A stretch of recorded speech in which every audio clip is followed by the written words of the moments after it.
రేపు జరగబోయే తెలంగాణ ఆవిర్భావ దినోత్సవాలకు సీఎం రేవంత్ కాంగ్రెస్ పార్టీ అధినేత సోనియా గాంధీని వేడుకలకు ఆహ్వానించిన విషయం తెలిసిందే. అయితే సోనియా గాంధీ ఈ వేడుకలకు హాజరు కావడం లేదు అని సమాచారం. ఫోన్ ట్యాపింగ్ కేసుని సీబీఐకి అప్పగించాలని సీఎం రేవంత్ రెడ్డికి బీజేపీ నేత బండి సంజయ్ లేఖ రాశారు.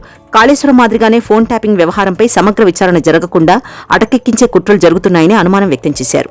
ఈ రెండు అంశాలపై విచారణ జరిగితే కేసీఆర్, కేటీఆర్ జైలుకు వెళ్లక తప్పదు అన్నారు బండి సంజయ్. ఒకవైపు జూన్ 9వ తేదీన విశాఖలో ప్రమాణ స్వీకారం చేయడానికి అన్ని ఏర్పాట్లు చేసుకుంటున్నారు వైసీపీ అధినేత జగన్. ఇదిలా ఉంటే తాను ముఖ్యమంత్రిగా ప్రమాణ స్వీకారం చేస్తాననే నమ్మకంతో ఉన్న చంద్రబాబు ఎవరెవరిని ముఖ్య అతిథులుగా ఆహ్వానించాలనే దానిపైన ఒక జాబితాను సిద్ధం చేసుకున్నట్లు సమాచారం. ఏపీలో జరిగిన ఎన్నికల్లో ఏ పార్టీ అధికారంలోకి రాబోతోంది అనే టెన్షన్కి 18 రోజుల తర్వాత తెరపడనుంది. ఇక ఈ రోజు సాయంత్రం ఎగ్జిట్ పోల్స్ విడుదల కానున్నాయి. పూణే పోర్షే కేసులో యువకుడి బ్లడ్ శాంపిల్స్ మార్చి నేరం నుంచి తన కుమారుణ్ణి తప్పించేందుకు ప్రయత్నించిన నిందితుడి తల్లిని పోలీసులు అరెస్ట్ చేశారు. ఇప్పటికే ఈ కేసుకు సంబంధించి నిందితుడు, అతని తండ్రి విశాల్ అగర్వాల్, తాత జైల్లో ఉండగా ఇప్పుడు నిందితుడి తల్లి కూడా అరెస్ట్ అయ్యారు. ఎన్నికల ప్రచారంలో పాల్గొనేందుకు కేజ్రీవాల్ కు మంజూరు చేసిన మధ్యంతర బెయిల్ నేటితో ముగియనుండటంతో రేపు తీహార్ జైల్లో లొంగిపోనున్న ఢిల్లీ సీఎం కేజ్రీవాల్ బెయిల్ కోసం ట్రయల్ కోర్టుకు వెళ్లాలని కేజ్రీవాల్ కు సుప్రీంకోర్టు సూచన.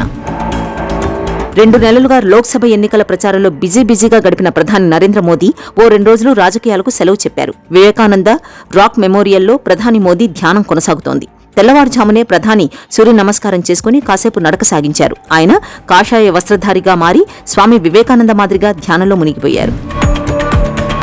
తిరుమల శ్రీవారిని దర్శించుకుని అభిషేక సేవలో పాల్గొన్న మధ్యప్రదేశ్ సీఎం మోహన్ యాదవ్ మరియు ఆయన కుటుంబ సభ్యులు.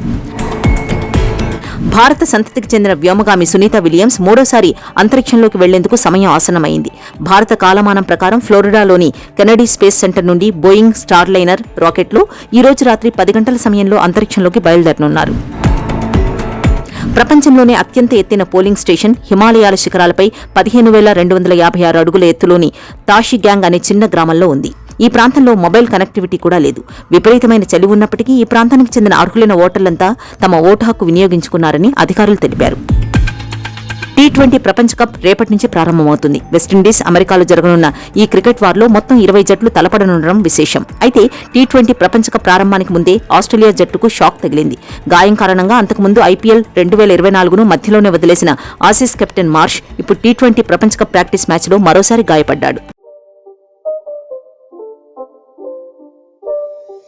It's not a game, it's a